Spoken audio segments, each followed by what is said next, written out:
Not everyone is interested in personal growth. Some people are just satisfied with the way things are, and that's totally fine. If you're not applying yourself to grow personally, then don't complain that your salary hasn't increased, that you're not happy.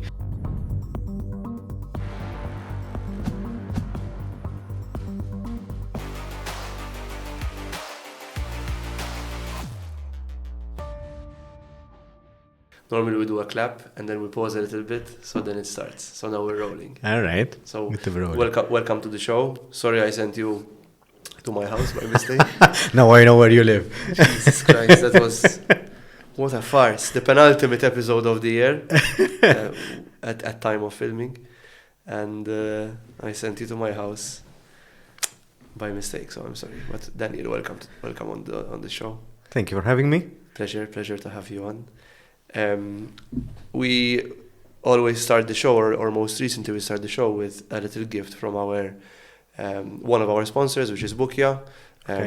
This is a symbol of the voucher. I will give you the actual voucher later on. All right, but okay. A symbol of the voucher. It is a 50 euro off on your next booking via right. Bookia. Thank you. I use Bookia as well. I used Bookia before they sponsored us. It's really good because you can just book a restaurant without having to actually call them directly. Nice. All right. And put in all your requirements on the website as well. So, Starting with the gift. Very good. Bookia. Yes, Thanks. we started. Well, you're not gonna get a gift at the end. That's only one. You get one. Okay, fair enough. I'll send you the code after. Just remind Sure. me. All right. But no, pleasure to have you on. We recorded my episode and your podcast. Yep. Was recently, which was super fun. But maybe introduce yourself a bit for the show to everyone who's listening. Sure. I'm Daniel. I'm an organizational psychologist by profession. I work full-time as an HR manager. And as an organizational psychologist, I practice in my own side business. It's called Endeavour, where we provide different services to companies, mainly training, seminars, workshops, coaching, and now we're delving into well-being programs. So very shortly, we're going to launch not some well-being programs, but we're going to delve into developing tailor-made well-being programs to organizations. So that's something I'm currently working on, and I'm quite excited about it as well. So we're going to the next step of Endeavour. And they have a podcast called Growth Scheme as well, which we talk about self-help, self-discovery, and personal growth in general. So pretty much very similar to. We're both called Daniel. Yeah. We're both into organizational psychology, and we both have a podcast that has growth in it as well. Yep. You know what? It's a match made in heaven, man. It's a match made in heaven. But you mentioned tailor-made well-being workshops. The tailor-made aspect is very interesting for me. So, how do you tailor well-being workshops without it becoming too complex? Because well-being is very personal sometimes. Mm-hmm. So how do you tailor it? So what do you look for? Mm-hmm. What I look for? To tailor it, right? First off, so I have two methods. So the first one would be to conduct a sort of like a training needs analysis survey, where we take a snapshot of where are the sore points of the organization. So they can be related to engagement, they can be related to mental health, to team dynamics, to leadership, and we see where the company needs the most support. And that gives us sort of like the raw data of what we need to work on. But I feel that the most accurate way is the human element. So we go in, do a brief conversation with the employees, perhaps organize a focus group, or even start off completely with a workshop, a generic workshop, stress management, for example, at the place of work, and then we get a feel. We read the room. So if it's either myself or my colleagues, we see where the needs are of the organization. So there are multiple ways of how we can gauge what the company needs the most. And then we tailor the program accordingly. So it can be a series of workshops. It can be a series of workshops and coaching, for example. It can be seminars. It can be sort of like a counseling perspective to it. So we might do a team building event and then sit down and process what happened in the team building activity. So it's more of processing the what we've been through from a company perspective and from a growth perspective. Very interesting. So it's a process of multiple touch points. Yeah. Based on conversations, experiences, etc. It's really cool. The idea is to give value. So the idea that I start off Endeavour with is to create something completely tailor-made. That's something very interesting to me because no project is the same and no company is the same. So having an off-the-shelf kind of product for me doesn't really do the job. Because every company is different, has different requirements.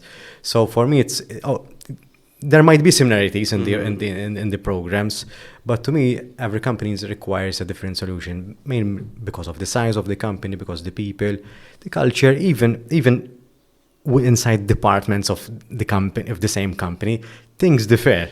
Depends, if it's a large one, 100%. Right? You might have the finance department, they might have a different culture. You can have the sales department, they might have a different culture. You can have the customer call agents, they have a different culture. And even if you have different layers of customer care, you can have different cultures there and there. So even within the department, I think we discussed this on our podcast as well. When you run engagement surveys, you can filter by department. Yeah. So something very important when we run engagement surveys. At Endeavour, we don't really run. We did talk about this, yes. Yes. So at Endeavour, we don't really do engagement surveys because there are plenty of tools that offer that, and there are plenty of good tools, off-the-shelf tools that offer that. But in most cases, if you run a good engagement survey, you can filter by department. So you can assess the sentiment of the people according to the department. And then gives you can then dissect what the issues are. And you can have a company you are treating the sales department with one aspect. So, for example, the sales department might need coaching, but the HR department might need HR advisory, for example. So you might give different solutions within one company. That's true. So the idea of Endeavour is that we create a one-stop shop for our companies when it regards to people-related solutions. Very interesting. I like the tailored aspect. What are some of the issues that you encounter in not knowing from interdepartmental kind of culture? So not knowing from where to start. The question I get asked the most is that then our people are very stressed. Please create a workshop for them. Sure, I create a workshop for them. I find no problems with that. The problem would be that I ask a follow-up question to that. Why do you think the employees are stressed? Usually the answer is that we don't know. We don't know why they are stressed. And the root cause might be multiple. It can be poor leadership, it can be lack of communication, it can be personal life issues, it can be workload, it can be team dynamics and themselves, the environment, the culture within the team. So it can be the interrelationships with the team. So multiple issues can arise. So the main issue that I find is that the companies can't pinpoint the root cause of the problem. When we step in and when we advise the company of some ways how they can pinpoint the problem, we often find a bit of a wall. Some companies tell us, just do the stress management workshop and go with it. Then that's it. And that's a short-term solution. I'd rather spend some time having some focus group with people, doing a quick survey, for example, trying to analyze and to gather as much information as possible as to see where the problem is. So that I can guide the company in investing the money in the right direction rather than just simply doing a stress management workshop just for the sake of doing it, because it's easy to do, for me at least, as the service provider. It's much easier to do because that's something off the shelf. I find it very common with my clients as well, very reactive plaster approach solutions, and the problem, the challenge, and maybe you'll disagree, but like the challenge of when you are like self-employed or you have a company and trying to build up, is that sometimes you need to kind of appease the request of the client. You can't just say, no, this is how I always do it, or you need to do it that, because otherwise they'll be like, I don't have the time or the money to do it, right? So you need to kind of find a little bit of a middle ground. But the challenge is that a lot of, when it comes to well-being, when it comes to performance management or coaching for performance, structural or restructural solutions, I've noticed this common trend of, can we do it quicker? I'm like, you can't fix 6 years of bad practice in 3 months. For some reason, psychology has become too accessible, and I agree. everyone knows psychology or how people think at work. Buzzwords. There are a lot of buzzwords, and I think people in our field are usually underestimated, or their advice is usually underestimated. And it's a profession on its own. So sometimes, and something that I usually encounter as well is that some people forget that leadership is a skill. And leadership is not, it comes by seniority.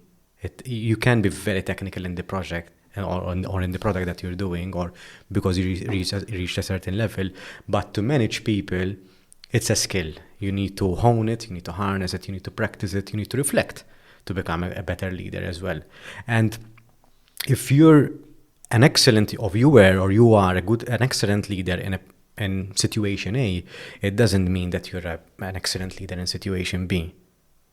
Sometimes you have to adapt your leadership style, even when some people change within your team. As you have resignation, you have promotions, and people change within the team. You have to adapt to the newcomers.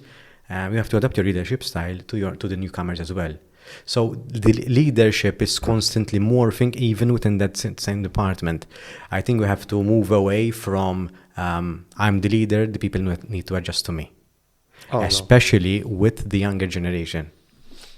I'm not saying that we need to be more lax.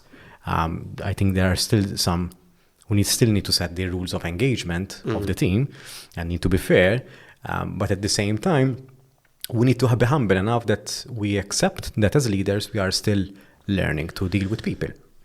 And you put it correctly. I think I agree fully with that. I think the servant leader aspect is underutilized, especially locally. I don't see it enough. I see a lot of people just following what the leader is saying. I'm not saying that people should question everything the leader says, but the leader acts as the team is a set of tools for the leader to use, right? Yeah. Depending, obviously, what the department or the team or the business does in particular. But for example, if you have a team of people that take care of particular verticals or silos within the company, it's really important to let them do the work and make sure that there is a level of direction. Yeah. On the other hand, I think when I've experienced more senior environments where the leadership may be a little bit more senior, so you've got a group of directors and then a new leader, like a managing director, comes in. That servant leadership can sometimes be lost, although the dynamic needs to be this. I think when you get a new managing director, and usually that managing director has come in with an agenda that the board or the CEO gives them, right? Yeah. So you need to listen and you need to shift the company from A to B. And most of the time they come in and they're not there to, hold anyone's hands. We're here to fix something. You're either on the ship or you're not, which I've experienced. I've experienced from both ends of the spectrum. Yeah. Me being the guy shifting the agenda and me being the guy of which I need to help the new managing director shift said agenda. So I think servant leadership, I'm assuming that what you're calling is something in the span of servant leadership, it can be servant leadership. It could be other, like even like performance management, or it could be encouragement leadership, whatever you want to call it. But either way, you need to listen to the people that you are in charge of, right? Yeah. But at the same time, there are certain dynamics that you need to be very delicate with, because you can't just listen to your people all the time and not give direction and not set standards. Like you said, there needs to be rules of engagement prepared. And what people tend to do, they either go one way or the other. They're super servant leaders and they get nothing done, or they're super director, and then their whole team is completely demotivated. And thank you for bringing that up, because that's a very important point to mention. Both extremes are wrong in some aspect. Too much of a good thing is a bad thing as well. what I wish to highlight, and this is what I usually say when I'm giving workshop on this matter, or I'm coaching leaders on this, is that you need to communicate to people what they need to know. That's not what they want to know either, but what they need to know, so that they can feel that they are part of the growth of the business, and that they are at ease with what's happening. Because sometimes there are some certain undercurrents that people would know what's happening, but they can't put a finger on it. Mm-hmm. You need to be transparent, but the people don't need to know everything of what's going on, especially if something that hasn't been decided yet. So true. So give people what they need to know, that listen, we're working on it, we'll give you a full update by the end of the month, for example. They need to know what you're doing about it. This is what we've done so far. This is what we're doing. By the end of the week, we'll give you another update. By the end of the month, we'll give you another update, for example. I've had a few leaders that I've coached about this particular, and it's a very common issue where they're like, my team's my team, like I'm very open with them, and they tell them everything. And then you notice that Yes. most, like 99.9% of the leaders super negative and doesn't like the environment they're working in. Their team is completely demotivated, even though they're like very close with the team. They're good leaders. But I think I remember giving this feedback particularly to one person. I was like, you are the umbrella for your team. You need to protect them from certain information so they can do their job. You can't burden them with the burden of leadership when they're trying to just do the day-to-day. So keeping some information privy is really, really key, right? So giving them enough information, as you said, to move and to function at a steady level of performance is important, but don't give 100%. You don't want to know what happened between manager B and C. The way I make it very tangible and very clear to managers that I coach is that, are they the people being paid to handle this information? Yeah. If not, then don't tell them. They don't need to know. It's a need-to-know basis. Yes. Payroll. It makes things very clear. Yeah. So if they're not being paid the salary that they can handle that information, then don't tell them. And I remember coaching this team saying, like, stay in your lane because you're not paid enough to worry about that. And they started taking that attitude, and the feedback stopped trickling down because they stopped listening. They were like, we don't care what you're feeling as a, so it was I think it was a good step forward. But so glad you brought it up, because it does like create this vibe of, this company sucks, man. Like, I don't want to work here. Yes, and it's a very fine line. So it's not something very easy. And I think it's good to have either a coach, a mentor, or someone who can be a sounding board when you're in this situation. And that's the value of a coach in a company. That's what I think as well. And I know this might be promoting our services, but shameless plug. But it's true. It is effective, because a third-party person can give you a bit of a fresh perspective. And if you work as a third party on multiple organizations, you have a bit of depth in your perspective and in what you've seen. So if you've spent the last 10 years in the same company, you have quite an in-depth but specific and focused perspective on your company.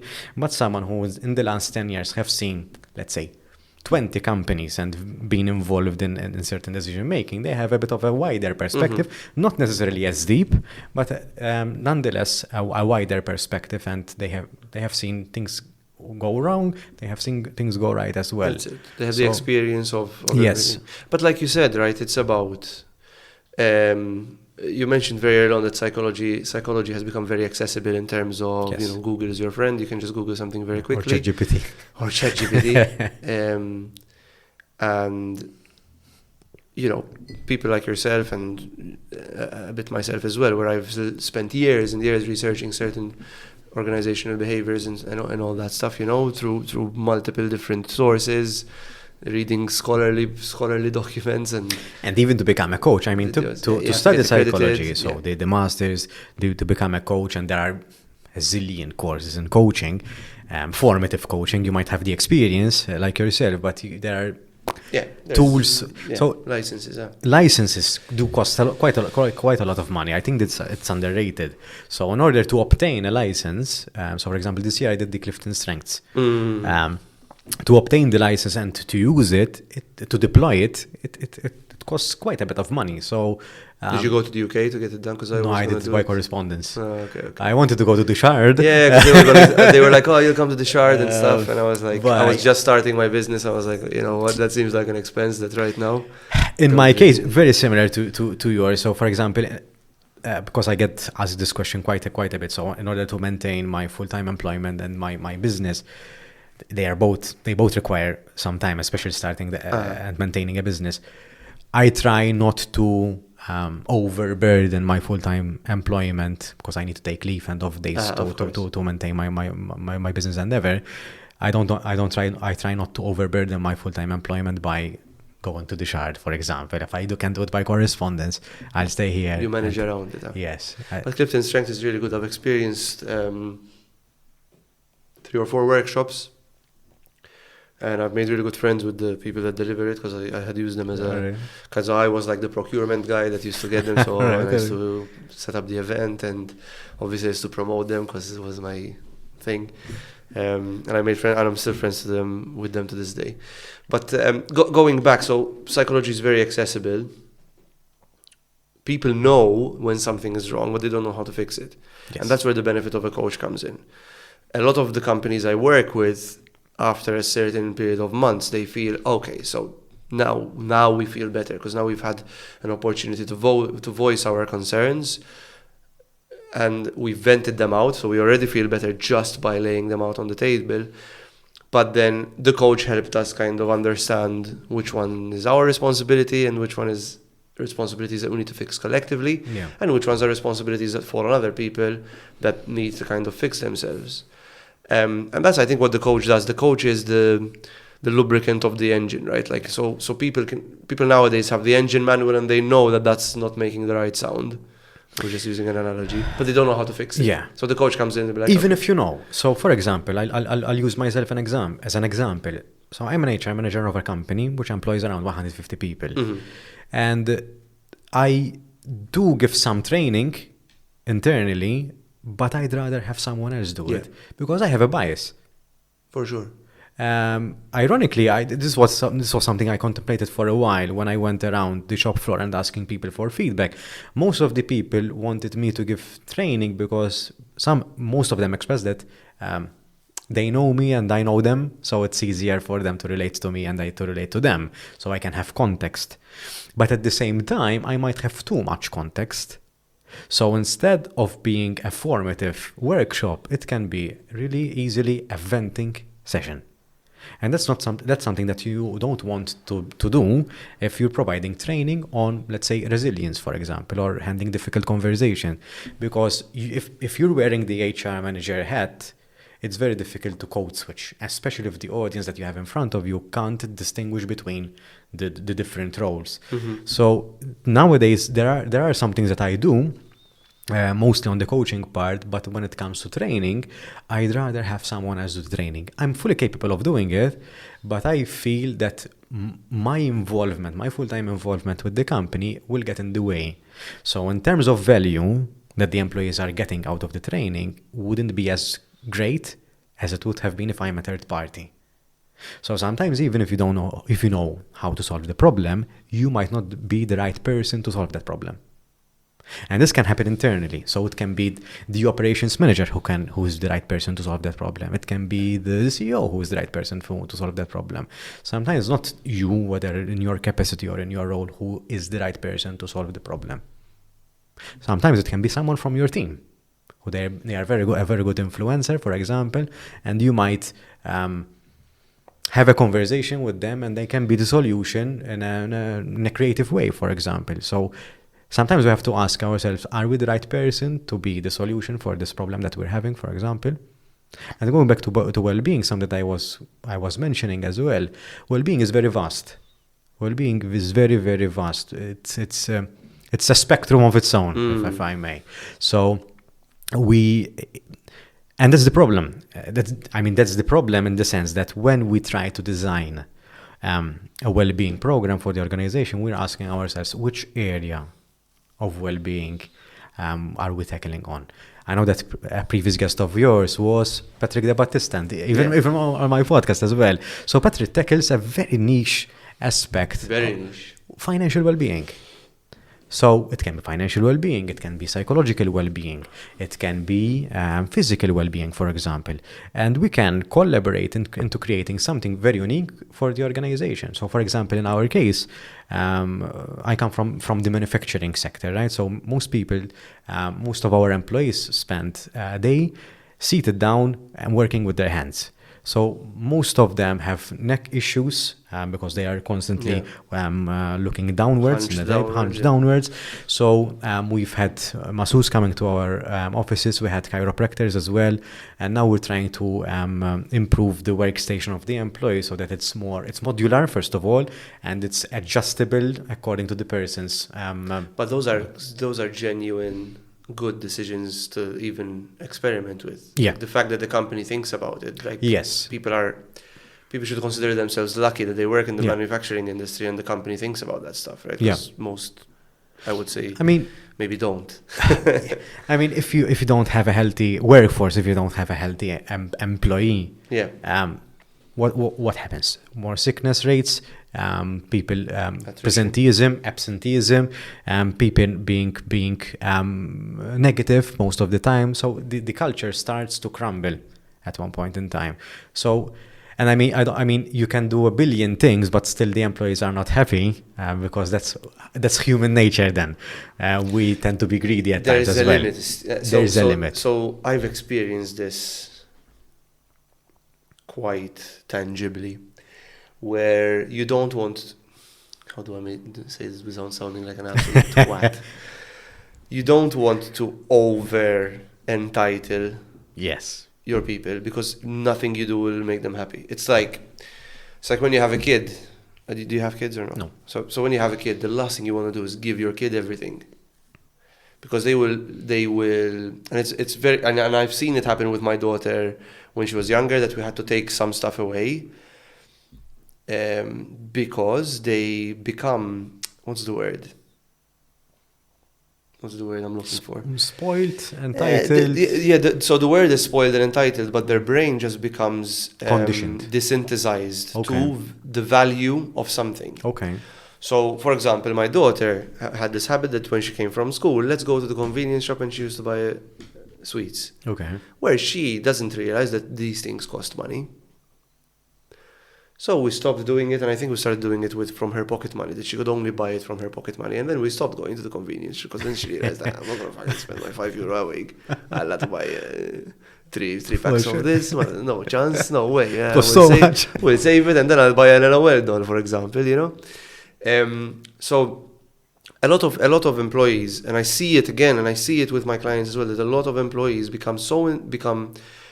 the leadership tries to appease them so much that constantly solving their problems for them, that it becomes to the point that they're just complaining all the time, that there's just a constant stream of complaints, when a lot of it can be done by themselves. So yes, I had this very recent workshop where employees were complaining, we want video tutorials on how to set up something, right? And while this person was saying it, this was like a 45-minute string of complaints, right? Which was a lot of them were valid. I'm not shitting on it or anything, but there was. So while this person was complaining, I pulled up my laptop, I Googled the thing that they wanted, and within 5 seconds I turned the laptop and I was like, so what's stopping you? Do you know how to use Google? I was like, what's stopping you from just Googling it? You're waiting for us to create a video tutorial of something you can look up online. And I think that the person was set aback a bit, like, what the fuck? Like, this guy just kind of challenged me in front of everyone. I'm like, I understand there are complaints, but I'm not interested in spending my resource of time supporting you with something that you can help yourself with. I'm more interested in spending stuff that you can't really do yourself. It's the value, right? It's the value that you're providing. So take some curiosity and develop yourself. If you want to learn how to do something, you can. And then if you get stuck, then I will support you. On the flip side of that is that when my favorite technique of improving performance is bombing that team with the tools and everything that they need, with the resources, with the tools, with the coaching, with the time they need, with a setup, with a structured plan of how they can improve, and almost removing every single excuse for this person not to perform. I mean, it's performance management 101, right? First you take out all of the variables Mhm. and make sure it's not a skill issue, and then figure out if it's a will issue. And 9 out of 10 times you fix it, that one time it's a will issue, and then you're able to sit down and have the conversation. Listen, I've given you this coaching, I've done this, we've given you the opportunity, I've given you a mentor, we've done training, you know, and you're still not performing, so what's going on? So it's going back to the first point, it's really important not to over entitle the workforce, because I think it's just in general, just human nature. Like, we need a little bit of struggle, we need a little bit of discomfort to grow and challenge ourselves. It's when it becomes perpetual that then you need to kind of take care of it. Yeah. I think. Went on a bit of a tangent there, but we got so we're still talking about well-being. We got there, guys. It's very interesting that you're mentioning this, and I think this is underrated so much because it's either I give you 100 or I give you 0. In most cases, it's all or nothing kind of thing, and I don't think that really works. I think what we need to provide is the structure that people can excel. Yeah. Now, not everyone will excel, because not everyone wants to excel. That's it. Some people are just happy in the position that they are in. Sometimes, and I through my podcast, I came to realize this. Not everyone is interested in personal growth. Some people are just satisfied with the way things are and how they are, and that's totally fine. That's totally cool. Do you think the world is shifting away from that, though? So, as in, with AI, with the advancements in technology now, you can replace most of people that just want to drone in a job, I think. Yes. I'm talking about, so if you have somebody who is not a high performer, let's say customer service, right? Let's use a very, very blank example. Let's say customer service. If you have a very basic customer service agent, I'm talking their tonality isn't the best. They try, but they don't really think outside the box. They just look at their procedures. They know the product well, but they don't really care enough to create this amazing customer experience. A trained AI bot can do that over chat. Yeah. Right? So I think the world is shifting towards that, where if you have a trained AI bot, you can replace the mediocre workforce. Not everywhere, I'm not saying like you're not gonna go and replace all the mediocre surgeons with AI. But if you look at CS, customer service, if you look at development, where you've got like the basic junior devs that these aren't, I'm not talking about the high performance, I'm talking about the drones. I like to refer to them as, because they're just there. They're there, they do the work, paycheck at the end of the day, they don't care about the job, they just want to go home and spend time with their family or in their hobbies or whatever. Again, nothing wrong with it. But I feel a shift is coming, or it has been coming since COVID, to be fair, where companies become more efficient. We've seen a massive bloat during COVID of the workforce. Yeah. And we're going into a bit of a... Let's dive in. Let's do it. Fuck it. It's my podcast. You go, and we've moved. So from COVID, we've seen a massive bloat in companies and workforces, because people were companies were keeping people employed. Yes. Because of I think there was the moral aspect, but then there was also the PR aspect. You don't want to furlough half your employees, right? So people... But then what happened, obviously, and there was a boom. There was an economic boom, because working from home had its benefits. A lot of cost cutting. You don't need to pay rent, and you need to pay rent, but you don't need to pay the utilities, etc. So then, COVID passed. The economy took a dip. There was a recession that no one talked about. Let's face it, it happened. It was there. Everyone felt it, and companies started to become more lean, become more efficient, right? Yeah. AI started replacing a lot of the drone work. So what you're left with is the overachievers, the people that are creative, the people that want to excel, the people that give a shit about the company and their stake in it, continue to grow and continue to excel.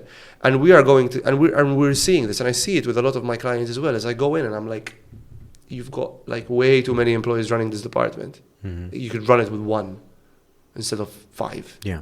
if you have the right technology that's supplying, and if you have the right person in there with the right attitude, with the right level of energy, and with the right level of creativity. Most probably they can do something else that can benefit the business. Exactly. So then there's employee redirection, not necessarily downsizing, right? So you can then reassign certain roles and responsibilities within the companies. But I love efficiency when it comes to people systems. I'm starting to really delve into it. Like, as much as I love the coaching aspect, I do love the efficiency aspect of it and balancing that out. I think everybody's coachable, but I think that at the end of the day... Do you think everyone is coachable? I think everyone is. I think there is... I've had people that I've started coaching sessions with, and I'll ask them, so, what do you want to work on? Because usually I'm like, what do you want to work on? I don't have anything I want to work on. And those usually are my favorite people to crack, because that takes months to get through to them. Because then I need to start... So then I need to get the over context you were talking about. But everyone's coachable. You just need to know, you need to find the right window to dive into the coaching session. So sometimes that coaching session just gives zero, tangibly or virtually gives zero value, but you're building that approach. Over the years, I developed a more lenient approach. So if you're... So I agree that everyone is coachable. So, but not everyone is ready to be coached. No. So, if someone wants to be coached, they will be coached. So you need to be in the right mindset. So in the most recent years, if there is someone who doesn't really want to be coached, I don't really force it. No. I don't try to challenge them. So if you want to be coached, let's do it. It's what I enjoy the most, So yes, you need to be ready to be coached. You need to come in with a student mindset. Yeah. I'm learning something new. And that I agree with. But I think everyone's coachable once they're ready. Yes, 100%. Yeah. Like what's the saying? When the student is ready, the master appears. When the student is truly ready, the master disappears.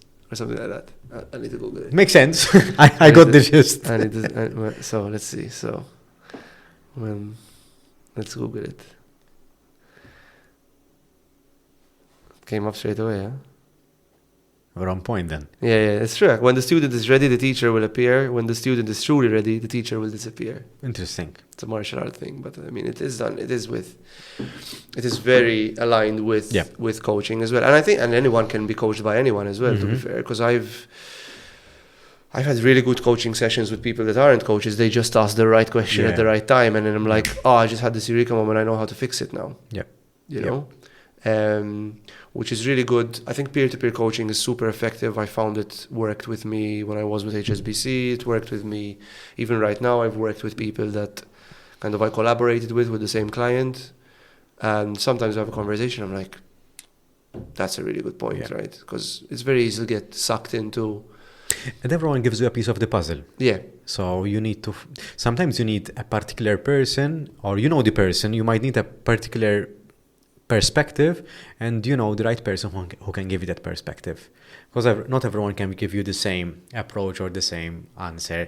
Sometimes you need, I need to speak with Daniel because he might give me a good perspective on this.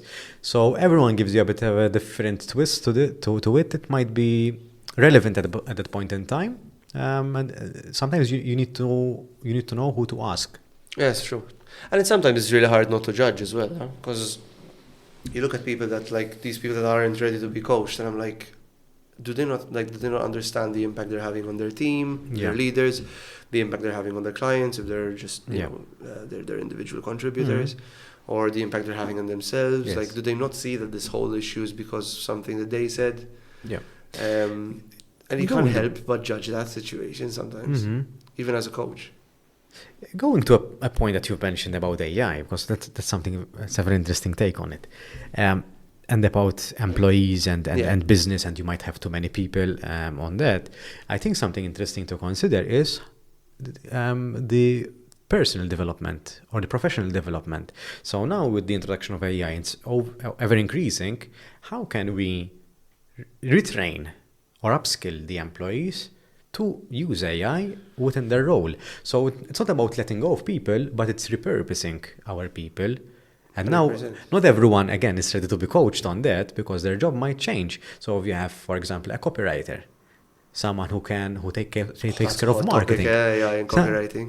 So, but it's true. It's true. So, if you have someone in marketing, for example, how can you retain them, but help them use AI more effectively so they can focus on something else that the AI can't? I mean, he's a project manager, like even me as a consultant or a coach, right? So every time I start with a new client, I open a fresh ChatGPT page and I start feeding this ChatGPT page information. Yeah. And 3-4 months down the line, sometimes I'm like, okay, based on what we've talked about now, I need a spreadsheet of all the information I need to collect, and I need to carry out an audit or I need to send an email out to my partnership network based on what we talked about to introduce them to the product. Boom, and it's done, right? Yeah. So, love it. Love the question. Let's train people on AI. Yeah. We can train people on AI, but like people can also train themselves to do it, because it's not, there's the prompt lead questioning or whatever it's called, and then the persona questioning and the persona. Rather than provide training, that wasn't my intention. Not rather than provide people with training, is that you adopt the culture. Yes, curiosity. Yes, you're trying to build a culture where we're trying to be innovative in our approach. We don't want to let go of people, but we need people to step up with the times. What does AI not have that people do? Think about. It's a very tough question. I'm not an AI expert. But what's the difference? From a user perspective, I think. From an experience. So if you ask me a question, if you ask ChatGPT, what's the difference? Human experience. Humanity, right? I think the element of storytelling and the experience that you've been through, no one can replicate that. So AI cannot replicate, at least to date. And again, I'm not an expert in the field, but if I experienced something 3 years ago and it changed the way I look at things, that's mine. The AI cannot replicate it. The way I reason it out, the way I connected the dots is a bit of a eureka moment for me. And it's a unique take on it, for example. So let me share an example. AI can't replicate this. So a year and a half ago, I had 3 dogs. I lost one 1 year and a half ago. Oh, I'm sorry, man. And it was a bit of a tough situation for me. I'm not going into details, but there are some aspects that I blame myself for it. I did nothing. I didn't voluntarily kill my dog, But the way things happened, there are some things that I blame myself for. And up until that time, from a previous situation, I've learned that sometimes, even though you give your 100%, that 100% might not be enough if where you're giving that 100% is not being valued or appreciated. So I was in a situation where I wasn't giving my 100% in some areas, which left a sort of like a void, because unless I'm all in into something, it doesn't really give me purpose and value. The overachiever in you. Yes. And when I lost my dog, Ozzy, and the way it happened, I came to the conclusion that I'd rather live with the disappointment that I tried my best, but it wasn't enough, rather than with the regret that I could have done something, but I didn't do. Yeah. Because disappointment is something that there's hope in it, but there's no hope in regret in most cases. You learn from your losses, huh? 100%. Always. So that's something ChatGPT can't do. No. That's something ChatGPT can't replicate. Let's go local. And you've experienced this, and I always mention this because I'm a bit of annoyed about it, but a lot of issues that we have, usually, not locally, to be fair, it's like everywhere in the world, a lot of arguments start because of tonality, or lack thereof. And tone can also be translated to care, the level of care you show in that conversation. Now, care comes from the level of humanity. So AI cannot replicate humanity. That's the difference between for now. I don't think it will. I think it's so the way AI is built right now, the way we know AI is not the way Skynet and Terminator is AI. So the way AI works is in just large language models and neurosynapses, I think they're called. It's a software that learns information and is able to structure information in a way that is digestible for us to see, right? So an AI right now, as it stands, it cannot feel feelings, it cannot be human, it cannot show care and emotion, right? This is not iRobot. So what do people need? What do businesses and what do employees particularly, because we're talking about the value of an employee that is a mundane employee versus a high achiever. What does an employee have to do to retain their relevance in the workplace? Just care. Just show that level of care. Now, it could be showing that level of care to your manager, level of care to the vision of the company, level of care to the client. So a level of interest, let's replace the word care with curiosity, interest, investment, actual energy, that attitude of I want to help, I'm here to support you, I'm here to serve you if I'm a leader or if I am a support function in a business. And that's the difference that AI can't do. And I say this all the time. I was like, if you're just coming in to do a job, ChatGPT can do that. I can get information based on what you're doing day to day from AI. Yeah. But you being interested, asking a little bit more questions, discovering an issue that maybe you can creatively tackle from another angle, you can't. ChatGPT can't do that. Yeah. At least the current version cannot. Yeah. Or the current version will give you options, right? But they doesn't really understand maybe the tone you come across or what you've been through, because it could be that maybe, I don't know, I know that you've lost your dog recently, so maybe you're not at your best. So how do I make you feel better? I'll take you out for a coffee or make you laugh or say something stupid. I don't know. Yeah. So I think that is the culmination of people saying, oh, AI is going to replace me. And if AI replaces you, you probably got yourself in that position to deserve it. So there are many ways you can avoid it by either learning how to use AI really, really well, that you're the guru of AI, or if you're not like that computer literate, then just give a shit. Actually care about improving and get yourself out of a position where you are replaceable by a machine. Because this happened with engines, it happened with robots in the factories, it happened when whale oil switched to crude oil. You need to adapt. I mean, and again, earlier on you mentioned something that going in to do a job.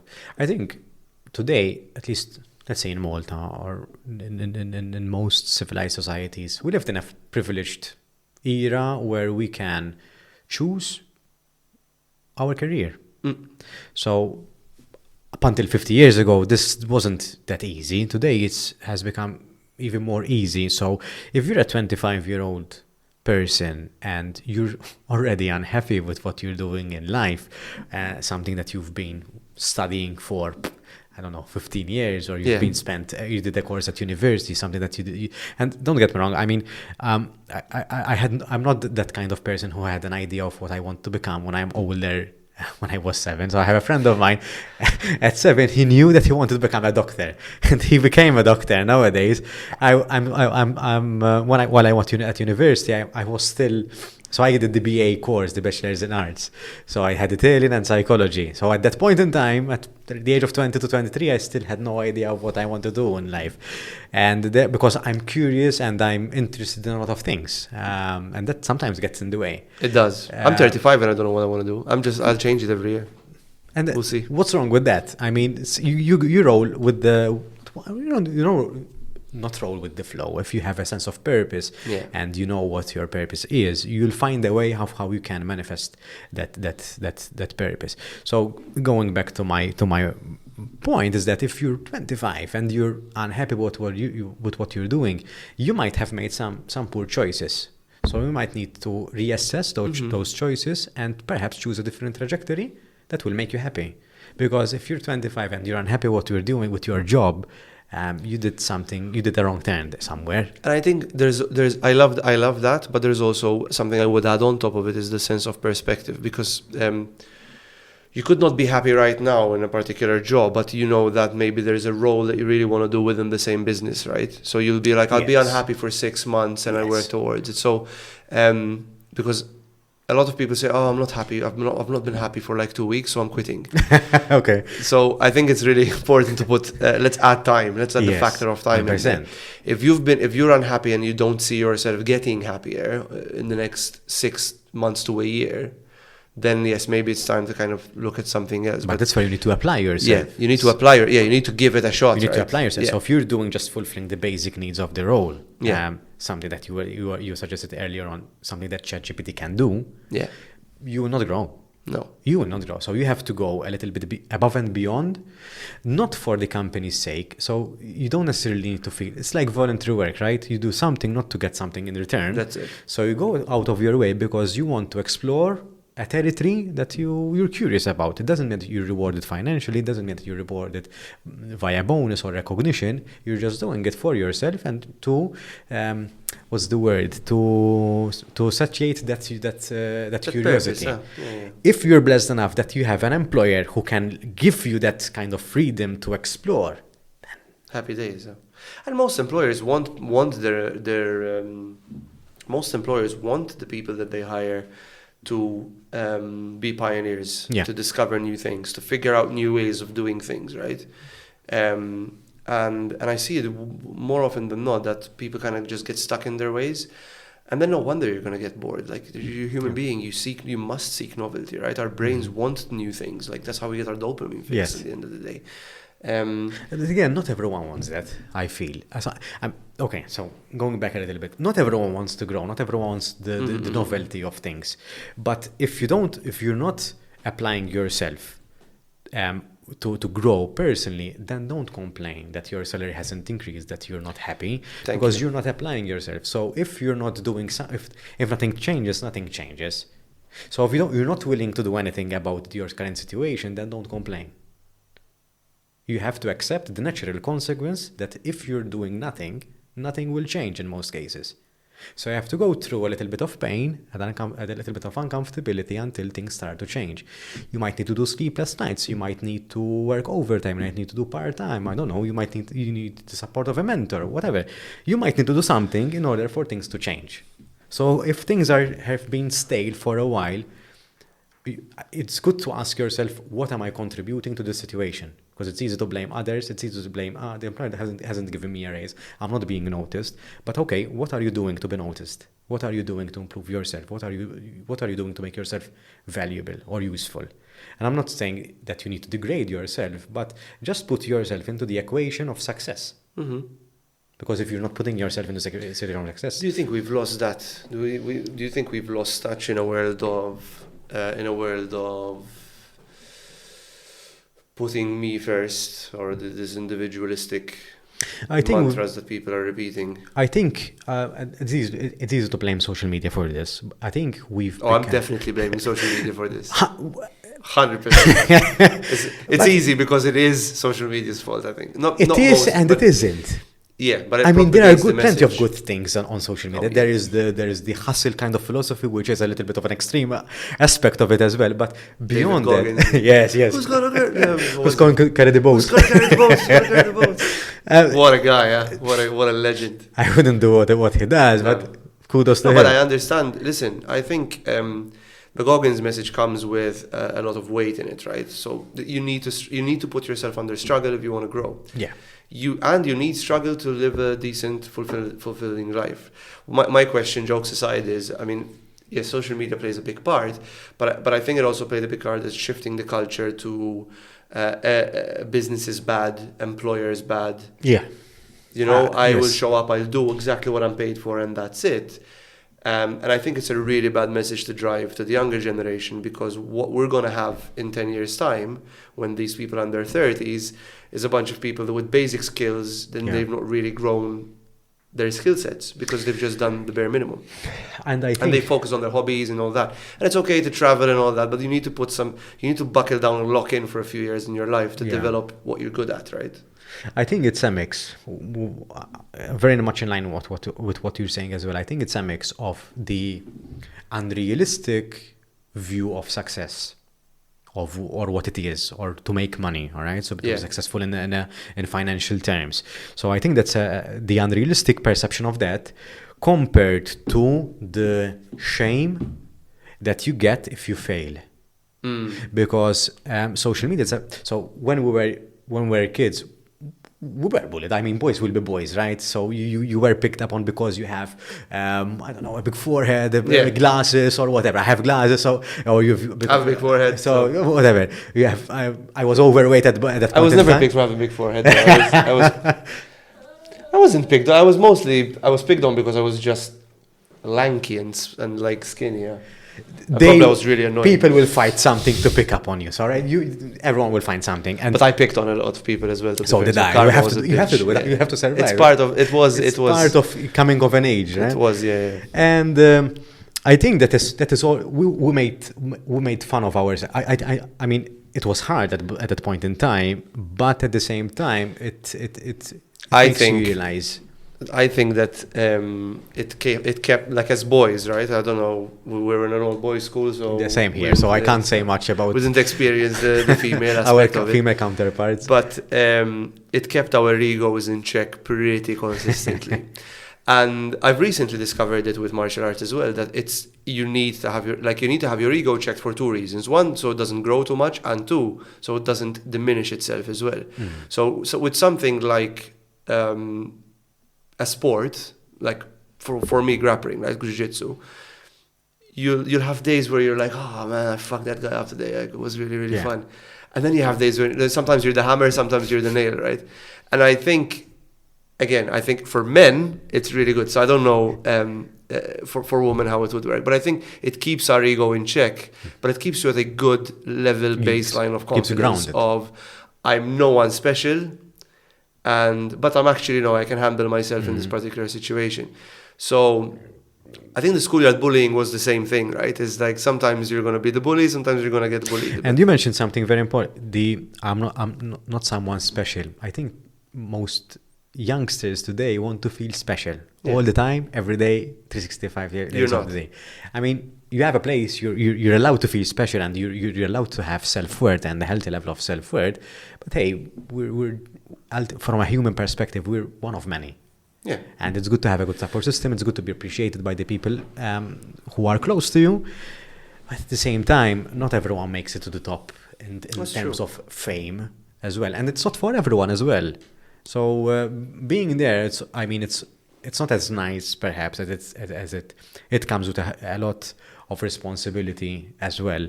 It comes with a lot of red tape as well. It's a duty, It's a duty as well. You are there. You're a role model all the time. So it comes with. So be careful what you ask for. I think there's a sense. I think it's coming back. It's coming back. I think we're seeing a shift now. The sense of community was lost for a while. We lost it for the last 6-7 years with the shift in social media. Obviously, all the political turmoil we had over the last 10 years now. A lot of individualism came through, and we forgot that people also need. Yes, you need to focus on yourself and put yourself first and take care of your well-being. But we forgot that as human beings, you need to be part of a community. You need to find a community to be part of, right? And when you're part of a community, you are supported by that community, but you're also expected to give back. So it's not about what you're entitled for, but also what is your duty, what are your responsibilities. And you can look at it as a leader, you can look at it as an employee, you can look at it as a volunteer, you can look at it as somebody looking from the outside. If you're not part of a community, you are completely isolated and you will end up miserable at the end of the day. Yeah. And what we're seeing is, we've seen it, for example, at the very extreme, we've seen it with Andrew Tate, right? For example, why did his following pick up? It's because there was a lot of people that were just lost. And boom, this guy comes in, talks a lot of shit. Some stuff hits. You have like 10% stuff that makes sense. You'll be like, oh, he's right. But then most of the other stuff is garbage, right? So that's where you need to look at, wow, did we fuck up that much as a society where we're like not sure who to idolize at this point? So I think like community is really important, which is why I'm a big fan of like find the people you enjoy spending time with and that you're working towards a common goal. Could be gaming, right? Like I've got a really good community of friends that we all game together and we chill and we're friends and we go out and we go and have drinks, we go and eat and all that, right? Many times in the year. And we all have different lives. We're all, we're adults now, where we're pretty much middle-aged. But we still game almost every day. Me not that much nowadays because I'm too busy, but I try and get in there. And then I've got my community in jiu-jitsu. And then I've got my community with you and Patrick and the people that we try and support our wider community. So to anyone listening that maybe feels a bit lost, like just find something to serve others, and it's an incredibly, I don't know, it's a really good feeling to know. It is a really good feeling. What others. I think I've stumbled upon a video. I don't remember who said it. I think it's Chris Williamson. I think it was on one of his short Chris clips. Williamson's The I know who he is. modern what's it Yes. called? Modern wisdom. Yes. That's the, I think in one of his short clips he said that he was on Love Island. he was on Love Island. He was, yeah. That's why he got famous. I didn't know that. not the Maltese one. The real one. I can imagine. The good one. I can imagine. Actually, I shouldn't because I might have someone from Love Island in the future. 2015. 2015. That's why then. But he is good. I like listening to him. He's a big quote guy. Yes. And he had like Andrew Huberman on. He had Alex He did. Hormozy on. He had a lot of the David Goggins, Jordan Peterson. That's interesting. Now I'm stuck trying to remember what I wanted to say. I'm sorry. That's okay. Listen, this is an ADHD podcast, okay? So it's chaos. What were we discussing before? We were talking about the sense of community, and Chris Williamson was saying something. Yes, I remember. Thanks. So he was saying that for men, at least again, this is becoming a bit of a conversation about men. But anyway, I mean, we're both men, he was saying that for men it's difficult to form friendships when we're adults because we feel that we are too late in the game. Mm-hmm. And it's true. I think nowadays it's a little bit more challenging. Nowadays, in my present circumstance, right? I think it's more challenging to find new friendships and deeper connections. But there's a big but here. Unless you do something different. So, for example, earlier this year you started jiu-jitsu, right? You found a new community because you started something new. Yeah. So we have to keep in mind that friendships and bonds take time. So it's like, I'm not very good with plants, but it's a good analogy. So it's like having a plant. You need to water it, give it vitamins, give it the right sunlight, and you need to give it the right nutrients. Friendships, bonds, relationships are the same. So you might have a childhood friend who with whom you're still friends with till today, but if you want to expand your network and if you want to build more friendships and connections, those connections and relationships need time and effort. And that was actually one of the reasons why I started my podcasts, because I felt that I outgrew the conversations that I was having with my friends, because you have the same conversation. It doesn't mean that they are wrong, but in order for you to grow, you need to meet with new people. They're not challenging anymore. They're not challenging anymore, and that's fine. Agree. Doesn't mean that friendship is not valid anymore. You can still have very good conversations, but you need a fresh perspective. So one of the reasons why I started the podcast was to have different conversations with different people, and in the past 2 years, I've talked with some very good individuals, and I've had multiple conversations that challenged the way I think, and that's true. And I can see it in the way I manage my business as well. There's a statistic that men that widow really struggle to integrate back in society, compared to women that widow, because women tend to keep their friend circles growing, and they're interested in their social lives in terms of their friend circles more than men. Men tend to be more stubborn. Yes. They tend to kind of just get in their own little man cave, like their little mental lock-in, and I have to provide for my family and all that, and they lose the sense of community that we were built to have. You know, you would hunt in groups. Like men used to hunt in groups, and women used to gather in groups. If you look at the cave people or whatever, those, not even, just cave people. And men really, really struggle to reintegrate in society, usually because they have no one apart from their wife. And when their wife eventually, if the wife passes first, and they're men, like you've got like someone in their mid-70s, and they're just alone. And all of a sudden they're like, and they really, really struggle to reintegrate back in society. So I think it's just because we're stubborn motherfuckers. No, but jokes aside, like importance of community. You mentioned jiu-jitsu. I was talking about this with with like he's my mentor. But he's one of my best. Like I knew him before training. Like he got me into the whole sport. Yeah. But he's a black belt, and I've just started, right? So I listen to him. You're just playing. Everything he says, I'm like everything he says, I do to the word. Like last time he was coaching me while I was sparring, and I did everything what he's like.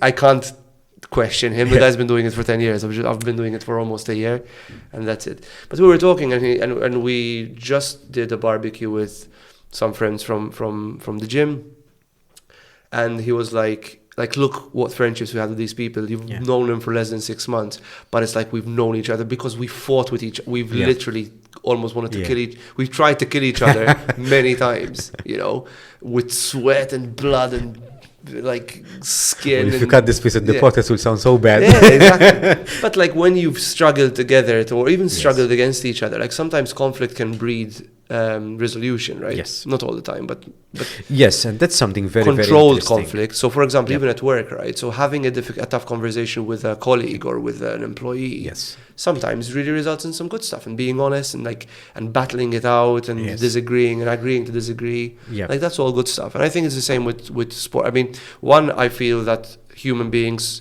especially men, need like a level of combat. Like you need to know how to hold yourself, take care of, like handle yourself. You need to know, like you need to fight. Like the art of grappling has been going on since the ancient Greeks, right? Yes, and but I see grappling as a medium, so you need something that you can regulate your emotions with. But be able to control that level of emotion as well. Yes, and grappling can be a medium through which you control it. Exactly. Like, you know, so for example, something you need to learn not early on, but something you need to learn in jiu-jitsu, which really translates into life, is when you're in a bad position, like if somebody throws you on the ground and they're on top of you, accept that you're in a bad position and focus on your breathing. You'll be able to get out. Like it can't get any worse. Yes. So just breathe and figure a way out. And it's the same thing as life. Like shit's gonna happen. Like bad stuff's gonna happen to you in life. You just need to stop. Just acknowledge the fact that you're in a bad position, breathe, and then start slowly digging yourself out of that particular situation. It's not gonna get worse, right? And it just teaches you that thing, right? So I think that there needs to be an element of, physical exertion. But I mean, you know, we've got some really kick-ass girls in the gym as well that would kick my ass 100% of the time. So physical exertion is good because, so if we imagine our stress as a balloon, stress is input versus output, right? Yeah. And our bodies were made to move. So in the last couple of, let's say, decades, because it's only been decades, we've adopted a sedentary lifestyle. And because we're sitting down more, we can't get out that negative energy. So there has been some recent studies that shows a person who with sedentary lifestyle and the person who does sport, they presuppoco burn the same amount of calories. The difference between that someone who does sport and who doesn't is that the person who doesn't do sport, who doesn't do physical exertion, the body uses that energy into something else. They worry less, their heart beat faster, they need more stimulants, for example. So the body finds a way of how to exert that negative energy. And usually it's manifested in the brain. We worry more, we stress more, we overthink more. And you know, because you train, if you go to a sparring session of if you do some sort of physical activity, that worry, that overthinking goes away for a reason. Because you let it out. So again, using the balloon analogy, you're deflating continuously the balloon. And exercise, that's why it's important. It's a very cliche thing to say, but it's important because it's one way of how we can deflate the balloon. Now, it can be listening to music, it can be going for a walk, it doesn't have to be jiu-jitsu. No, go for a run. No. Anything, even something very simple. Even if you have pets are great at diffusing that negative energy, for example. But then I think, for me at least, is being mindful of it. So knowing why you need. So for example, a year ago, I got into walking. I'm not a really walking guy. I preferred going for a 5K run, for example. So I'd rather run rather than walk. But a year ago, I got into walking a little bit, and I noticed myself needing a walk instead of a run, or noticed myself needing a run rather than a walk. Sometimes you learn your body, right? You learn what you need at that point in time. And if I can make it a little bit more relatable, genre of music. Sometimes you need a particular genre, sometimes you need a I do that particular all the genre. time, man. And, it hits the spot. Knowing what genre of music you need to listen to can diffuse or deflate that balloon, that stress balloon. But you need to know yourself, and it's a self-explanatory journey. On this note, something that I mention all the time, and I think is underrated, what is working for me today, it might not mean that it will work for me in 5 years' time. You're constantly checking. You're with constantly yourself, checking. And you're just adding more tools into your toolbox. I think like just one thing I was going to mention was find something that you can do every day. Like this is my biggest struggle right now, is being able to train every day, because it's a very enjoyable, it's very easy to like overtrain because you're just having fun. Yeah. Like Saturday I was like, I'm just going to take it easy, and I went there early because I dropped my daughter off to get in her class. And there's usually a class on a Saturday, and I don't do the class, I just do the open mat. Yeah. And I did the class, and then I did 3 hours of open mat. I stayed there for 4 hours. Like my partner messaged, and she was like, "Are you alive?" I was like, "Yeah, I'm just chilling." And then I went for a coffee with the boys after, so I needed more rest. So I could have just done an hour, and I'm like, okay, that's like enough. But it's so addictive, and I'm preparing for a competition as well right now, so I'm like, I just want to keep practicing and get my cardio. Yes. But now today I didn't go. I just didn't feel like my body was ready to train again. Yeah. But then I had a really stressful day, and I had no outlet. Like no outlet, so I've just been really fucking pissed off all day, But luckily this podcast has leveled me again. So thank you. Great. But so find something you can do as much as possible on a daily basis, because it becomes a habitual. It really impacts the kind of your sleep schedule, etc. So that's kind of what I would recommend. Mm-hmm. But yeah. And on the topic earlier on, when we started the conversation, you asked me about the well-being programs that we do for businesses, and that is why they take so many aspects, because there is so much aspects that work or might not work. So, for example, you mentioned now training or the podcast, having a good conversation. These things, music, these things help. So, delivering just one option for companies it's not enough. Sometimes you need a mix, and you need to collaborate with people in order to give a nice package to companies when it comes to. And sometimes I think it's good to ask people what they want, because some people might prefer going for a hike rather than going for or having personal training exercises, for example. So giving little people the option to choose from, and then you create something along those lines. I think that's something beneficial as well. I think people need to be ready to do it as well. Huh? So a lot of people say, "Oh, I need to start working out." And how often do you hear it? You need to try, I think, different things, because you don't know what you're going to like. Yeah, like just experiment and do shit. Huh? I mean, I have a friend, we were talking about it yesterday. She's like an adventurer, right? She'll start doing something. And I'm like that as well, to be fair. So no judgment here. But she'll start doing something. She'll spend shitload money. Like she'll spend a shit ton of money on equipment and stuff, and then never use it again. But I've done that. Like I mean, I've done that with boxing. I've done that with weights. I've done that with jiu-jitsu. But luckily, I stuck to it now. I've never done that, but you made me remember of something. So, if I pay a 1 year's worth of membership for the gym, I wouldn't say I wouldn't go, but I'm not suggesting that money is no problem, but I'm not driven by I paid an X amount of money, I need to go. But that's why you do it, because that's why I would do it. I would be like, because I've said it now, I'm going to commit myself. What helped me is that recently, about 2 years ago, I started using personal training. I started using personal training not because I necessarily needed someone to show me how to do the exercises, but I needed someone to keep me accountable.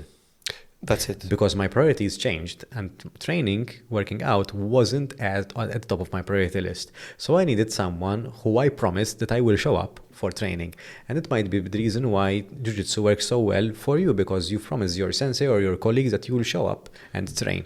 And that's how I started. Me and my friend started together. Me and a friend, like a good friend, like an old friend of mine. And we used to push each other on the days we didn't feel like it. Now, for example, in the mornings, I'll go and pick up my friend, like who's the coach, and I'm like, listen, I'll pick you up in the morning. Yeah. And that for me is like, I have to go now, because otherwise Yes. not only I will miss the class, but the coach But won't he- show up on time. And he's So- a black belt, so and he would fuck me up, yeah, exactly. But so like. it's that sense of responsibility. It puts me so I put myself in a situation. To be fair, I wake up super excited for it. I wake up like an hour before and I leave, and I'm just usually waiting outside because I'm like, I just want to go to class because I know the benefits of it Yes. now. But when you start, you need at least the first 2-3 months. You need to really instill that habit in your brain. So you need to figure ways out to leave yourself no choice but to do it. And then the discipline will kick in, and then the motivation sometimes will kick in. But you're kind of leaving yourself no choice but to do something hard every day. And I find that people are way too comfortable these days. So we got so used to not being disciplined. And I think I have this theory, right? And I think did I say it? Not sure. I think I said it in your podcast or I said it in the last episode. But that most of the problems in the workforce, in this country, and the same problems with government and the same problems with how we carry ourselves within our social hierarchies and bubbles and spheres or whatever you call it, is just simply because we are not disciplined enough. Because think about it, right? When Maltese people start shouting and arguing at each other, it's because they can't regulate their emotions, right? Most obese country in Europe is because we're not disciplined enough to watch our diet. Yeah. Go and exercise, do something that pushes our limits. We have a massive issue with education and literacy. It's because we're not disciplined enough to actually get off our asses and look something up and search and try and learn. We're expecting everything to be done for us, right? So everything boils back down, not everything, but most things boil back down to discipline. So if you're able-bodied and you have a functioning brain, the only excuse is you. Yes. And the bullshit excuse you're saying to keep you from doing something. The only excuse from doing something new, I'm saying, obviously enough, Yes. right? Because then there are factors like money. There's factors like if you have a bad boss or you're stuck in a job and you can't leave because of your social economic situation, right? There are definitely fringe scenarios, but if we're looking at the masses, if we're looking at most things that you dislike about yourself or about your situation in life, you can change by just making some slight adjustments to your Yes, the adjustments don't need to discipline. be as grand. Yeah. And this will sound like an excuse, but I'm mentioning it just so we don't underestimate it. Yeah. The distractions that there are Oh, yeah. are the real deal. Yeah, So but that's discipline as well. You need it to is this, be disciplined but enough to ignore that. you need to really be mentally tough. You need to work on your mental fortitude day in, day out, because you'll be tempted all the time, every time. So, for example, if you're on a diet, there are, at least in Malta, there are convenience stores left, right, and center. You can. I've got one right in front of my house. I Yes, don't know if you've seen it but when you went there by mistake. But You sent him there. yeah. It's there. And I mean, the food delivery, it makes it so easy, so convenient that you can order anything like this with a flick of a finger and it will be delivered to you, let's say in 30 minutes average time. Yesterday I sat and I cooked a bolognese from scratch, and it took me a good hour and a half. And usually it takes me 4 or 5 hours, because if you want to do a proper bolognese, a proper ragu takes 4 or 5 hours at least. Usually it's 8 actually, like to simmer. Slow cooking, right? Yeah. It's slow cooking. But, could I have literally got out and bought a jar of bolognese sauce for $1.95? For sure. Yes, absolutely. But I had a long weekend. It was like a lot of stuff happening with work, and I was like, you know what, this is gonna be like my therapy. And I spent a good hour and a half just chopping up carrots, and then the garlic, and then the onions, then crying with the onions. But then I called my daughter. I was like, look, Daddy's crying, and she was like, why are you crying? I was like, because of the onions. So created a bit of a memory there. And then you cook it, and then it was really good. We had it in 5 minutes. Yeah. But I chose the hard part. Could I have spent €2? Would I have been bankrupt? No, wouldn't have made a difference. But I chose the harder way. Why? Because it gave me that experience. That experience, that level of discipline of yes, I've got that. It's an easy way out, but I don't want the easy way out. So I think make those small choices of sometimes just take the stairs, don't take the lift. Walk. You have to drive 5 minutes, just walk it. I had a client last time, 20 minutes away, so I just walked it. Yeah. It was in Mosta, it was on the other side of Mosta, but I just decided to walk it. Yeah. It was a really nice, and I had just done a workout, so I was like already dead. You So I know, was like, fuck it, I'll just walk, And I've become so addicted, like I've become so conditioned to now doing the hard thing that I would much rather do something like that. yeah. But I went through a slump where I wasn't, when COVID hit, man. Like I used to get walked like twice a day. It was crazy. But again, back then I had a salary, so I had no worries about money. I had the salary coming in. For sure. I know it's going. It's a safe zone, right? That's it. Now I don't have a salary. So now I mean, I make money. I'm lucky that business is going well, but you don't know when you're gonna get paid. For sure. So I need to make sure that when I do have money, I'm like not. You're responsible with it. So you start making. So again, it's knowing the value of what you have. It's appreciating what you have. It's having the discipline to pick maybe a bit of a harder road and not always picking the easy way out. So to whoever who's listening is that if you want to, if you're going through a tough time in your life, that maybe you're not happy or you're numb, just life is in, black and white and it's not that colorful. Start making some hard choices. Start doing things that challenge you on the day. Just small things, and it'll build up. Sometimes the easiest option is not the right option. No. So it's not about that you want to beat yourself up, to be sadistic, but in order for you to train yourself to do something bigger or greater, or you feel that sense of accomplishment. Because by doing easy stuff, you don't feel that sense of accomplishment. You feel that sense of accomplishment, satisfaction, and pride in yourself when we do things that challenge us, that makes us think in a different way, that makes us do different things so that we can overcome that hurt. We're not very proud if we do the same thing over and over again, or if it's something that is too easy for us. So I'm looking up a quote, which I always use. I think it's probably the 5th time now I'm repeating it on the show, but I want to get tattooed at some point. And one of the Stoics said it. Let me see. Is it Seneca? Treat the body rigorously, so it's not a slave to the mind. And I think, obviously, there is the physical element of it, but there's also like just in general, like you need a little bit of struggle. We're way too comfortable these days, and I see it in other people.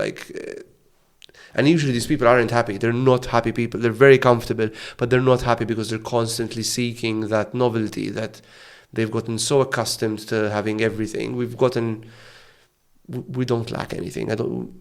Does anyone appreciate manufacturing unless you work in the industry? Dan, you work in manufacturing. Do I look at my phone cover and appreciate it? Like, oh man. The injection molding on this one's really good. Like no one gives a shit, man, because we don't appreciate how much work has gone into having the supercomputer in my hands, or just simply having bottled water, or just having access to Walt, all this stuff we've gotten so accustomed to that, we need to get back to the basics of. We forget from where we came from in a way. So things change, and things change very fast. So in the last 10 years, we didn't have. It's crazy. So the last 10 years, things have changed very, very. Okay, much. Look at the internet in the mid 2000s, right? Yeah. Look at it in 2010. Whoa, that's 5 years. Look at it now. It's mental. Totally different. 20 years from now, I have no clue where we're going to be. Totally different. And that's why you need to adjust with the time. It's not easy to adjust with the time because, again, it's the constant effort that you need to reinvent yourself and to make yourself adaptable. And that can be very tiring. It's what it's called. It might be, there might be, I'm going to use a buzzword. There might be an element of toxic positivity to it. Oh yeah. It's not. I don't think that's not used enough, huh? No, 100%. I think, again, going back, I think I mentioned this. Having too much of a good thing is also damaging. Balance. It's all about balance. It's like drinking too much water. With overtraining. I've had coaches tell me I know you're enjoying it, just fucking chill, man, because you're gonna get hurt. You need to chill. I mean, I've been training with a pulled groin for 2.5 weeks. And the coach said, you know what, that your body's telling you to rest. I was like, yeah, but I go to competition. I was like, you can't go to a competition with the fucked up leg. Yeah. You need to let it chill, So I ask this question when I discuss when I'm giving a workshop on emotional intelligence, for example. This question pops up at some point during the workshop. Can you be too happy? And is that wrong? Ooh, that's a good one. What is close on that?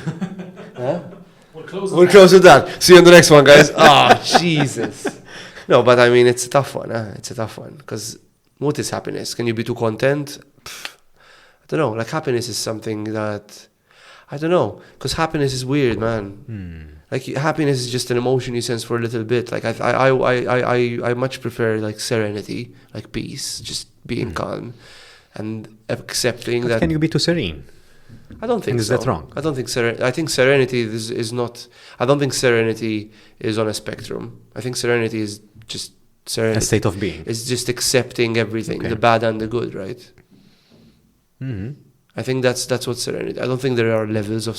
You can't be a little bit serene. You're either serene or you're not. Okay. It's a very binary thing. But you can be a little bit happy and you can be overly happy. Yes. Because it is a fluctuating feeling. And you can't be happy forever. Because serenity is a type of happiness. It's a type. So there's the emotional wheel. Yeah, but I don't know, think because there's it's certification. contentment as well. There's It's a type of being happy. there's So being it's elated. There's again, it's a type of euphoria. being happy. Is it? So happiness is an umbrella term that encapsulates various That's terminologies to it. interesting. So that's the way I would see it. So serene is a form of happiness. That's interesting. So when Maybe we'll need to do it in another episode to discuss it. 'Cause might be This is something that I shit, man. We should have talked about this at the beginning. Let's do it now. something very interesting about emotions, and you have a young daughter. Watch Inside Out with her. Oh, I've seen it. You've Trust me, seen? we've seen the You've seen second one. As well, yeah. It's How very good similar the to depiction that. of anxiety was. 100%. Crazy. Now look at the emotion wheel. You can look it up. You can Google it. That the main character is in her youth and adolescence, Joy, she's expanding the complexity of the emotion that she's feeling. There's actually another layer to that, which is more complex. So that's why I'm mentioning that serene is a type of happiness.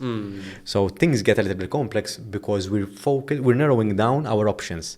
So we can communicate very organically what we're feeling. So the more in touch we are with the emotion, the more we can pinpoint it. So being serene and being happy, not being serene and being content or elated are different. So the term is a little bit different. I love serenity. I seek serenity as much as possible. Yeah.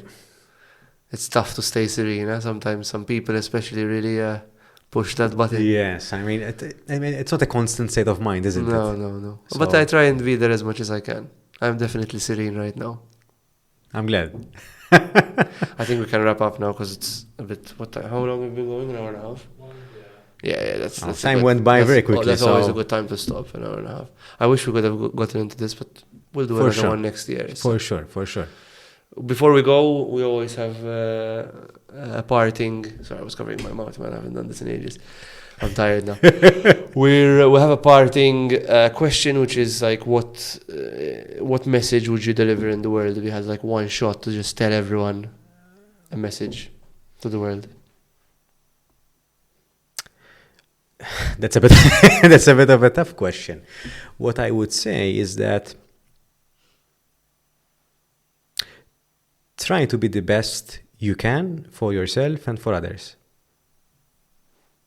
Very interesting. Because that's something that we touched upon today, and you can't pour from an empty cup, but don't do it in a selfish way, do it in an altruistic way, that you're improving yourself so that you can be happy, because you deserve to be happy, but as a byproduct of that, you can make other people happy as well within your circle or even outside.